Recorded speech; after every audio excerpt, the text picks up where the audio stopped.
আসসালামু আলাইকুম। চলে আসলাম আপনাদের মাঝে নতুন একটা ভিডিও নিয়ে। আজকের ভিডিওটা খুবই মজাদার হবে, আর দেখতে থাকুন কি কি করতেছি আজকের ভিডিওতে। তো প্রথমে আমি আপনাদেরকে মুরগি না দেখাচ্ছি, যে দুইটা মুরগি এনেছি। তো এই মুরগিগুলো কেটে নিব, কেটে তারপর আমি এগুলো কি করতেছি, তো মুরগিগুলো কাটা শেষ, ধুয়ে নিলাম। এগুলো এখন আমি ফ্রিজে রেখে দিব।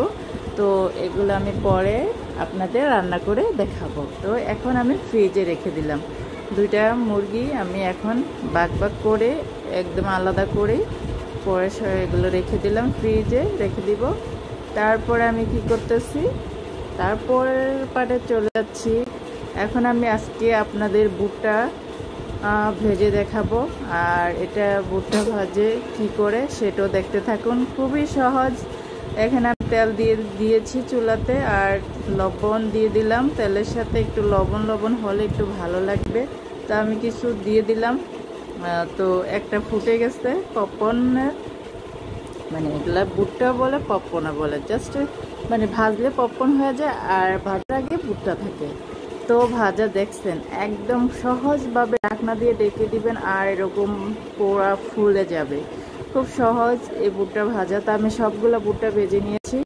এখন আমি গুড় নিয়েছি, খাজুরের গুড় নামিয়েছি। এটা আমি অনেক দূর থেকে এই গুড়টা এনে ফ্রিজে রেখে দিয়েছি। তো এটা আমার খুবই দরকার হয় মাঝে মাঝে এরকম গুড়গুলো। আর আমি এটা একদম পুরো যশোরের এখান থেকে এই গুড় আনা হয়েছে। তো এটা আমি এখন এটা একদম জাল করে নিব। জাল করে নিয়ে আমার ভুট্টাগুলা আমি একদম গুড় দিয়ে পাকিয়ে নিব। তো এটা ধরেন হয়ে যাচ্ছে গুড়টা, একদম যখন আঠালো আঠালো ভাব হয়ে যাবে তখন আমি গুড়টা দিয়ে ভুট্টাটা একদম পাকিয়ে নিচ্ছি। তো তারপর ভুট্টাটা খেতে এত ভালো লাগে, মানে একটু গুড় থাকলে সাথে একটু মজা লাগে। তো আমি দুইটাতে ভাগ করে নিয়েছি, নয়তো নাড়তে অসুবিধা হবে। তো আমি দুই জায়গাতেই গুড়টা দিয়ে দিলাম। তো এখন আমি এটা নেড়ে চেড়ে নিচ্ছি, নেড়ে চেড়ে একদম গুড়ের সাথে মিক্সার করে নিচ্ছি। তারপর আমি আর যেহেতু দুইটার ভিতরে দিয়েছি, একটু তাড়াহুড়া করতে হইতেছে, মানে না হয়তো আবার জমে যেতে পারে। তো সেই জন্য আমি পুরা দোনোটাতেই দিয়ে ভালো করে একদম গুড় দিয়ে মেখে নিলাম। তো প্রায় মাঝে মাঝে একদম বিকালে একটু হালকা খিদা লাগে, রাতে একটু হালকা খিদা লাগে, এরকম করে যদি আপনারা বাসায় এগুলো বেজে রাখেন তাহলে আপনাদের কিন্তু খেতে পারেন। তো এই জন্য আমি একটা কন্টেনার নিয়েছি, কন্টেনারে আমি প্লাস্টিক দিয়ে, তারপরে আমি কন্টেনারে যেমন গুড় কন্টেনারে না লাগে সেই জন্য প্লাস্টিক দিয়ে তারপরে আমি এই পপকর্নগুলো রেখে দিচ্ছি। তো এটা মাঝে মাঝে ধরেন খিদা যখন লাগে, হালকা খিদা তখন বাসায় ধরেন এরকম কিছু থাকলে একটু খাওয়া যায়।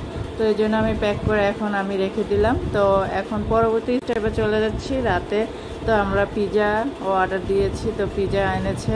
তো আমাদের পিৎজা মানে যে আনছে সে আগে এক পিস খেয়ে নিছে, মানে আগে এক পিস খেয়ে ফেলছে।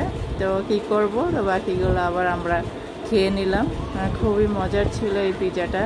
তো আপনারা ভালো থাকবেন, সুস্থ থাকবেন। আমার ভিডিওটা যদি ভালো লাগে অবশ্যই লাইক কমেন্ট শেয়ার করে দিবেন, আর অবশ্যই আমার চ্যানেলটা ফলো করে দিবেন।